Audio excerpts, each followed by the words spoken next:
สบายดีข้าพเจ้าอาจารย์แก้วสอนออนไลน์สำหรับมื้อนี้ข้าพเจ้าจะมาแบ่งปันในหัวข้อที่ว่าจะ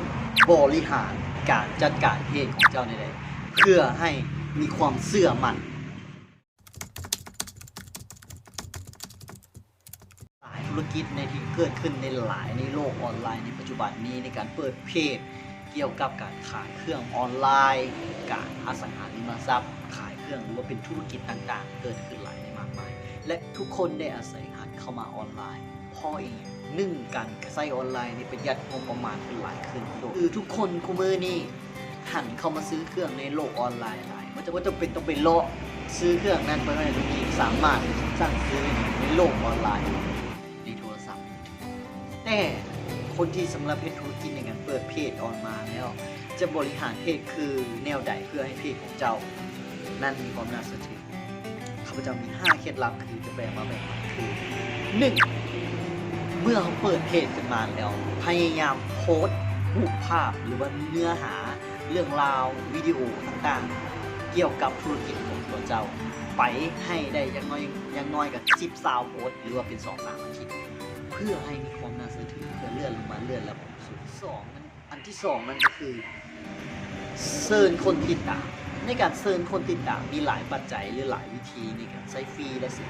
ในการเชิญคนติดตามเชิญเพื่อให้เพจของเจ้ามีความน่าเชื่อถือและมีคนติดตามหลายๆเพื่อเขาโพสต์สินค้าอีกต่างๆลงไปคนก็จะเห็นขึ้นอันที่3นั่นก็คือรูปภาพและเรื่องราวต่างๆมันต้องงามต้องเด่นในการจะเอารูปภาพนั้นต้องถ่าย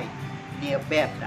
เฮ็ดจังใดเพื่อให้รูปภาพมันออกมาดีแล้วจึงโพสต์ในเพจของเจ้าเพื่อให้ผู้คนเห็นว่าเอารูปภาพในเพจของเจ้าเป็นความน่าเชื่อถือแบบลูกค้าเห็นรูปภาพของเจ้าแล้วเห็นภาพของเจ้ามันงามแบบเป็นมืออาชีพ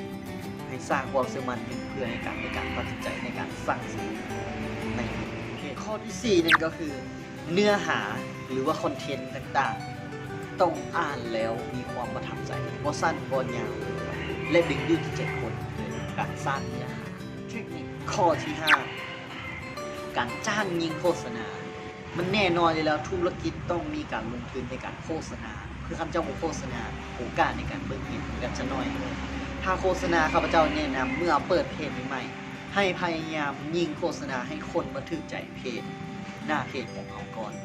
แล้วจึงค่อยบูทโพสต์ตามนั้นเพื่อให้คนที่เข้ามาติดตามเพจของเราได้หลายขึ้นข้าพเจ้าอยากแนะนำให้พี่ๆการปั๊มไลค์หรือเพิ่มยอดไลค์เพื่อให้ความน่าสนใจอาจจะเก่าจะแม่นลองคิดภาพว่าเอาโพสต์รูปภาพคนในไลน์เพจของตัวเองมีตั้ง 5,000 กว่าหลายคนแล้วคนกดถูกใจผ่านเจ้าเพียงบ่ฮอด100คนลองขึ้นว่ามันเป็นโลบอท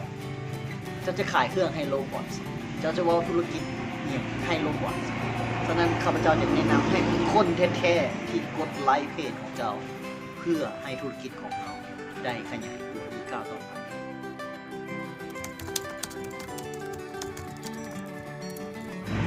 ทั้งหมด5ข้อเหล่านี้เป็นเทคนิคอีก1วิธีที่ข้าพเจ้าได้เอามาแบ่งปันและยังมีหลายรายละเอียดข้อปลีกย่อยอีกหลายเพียบ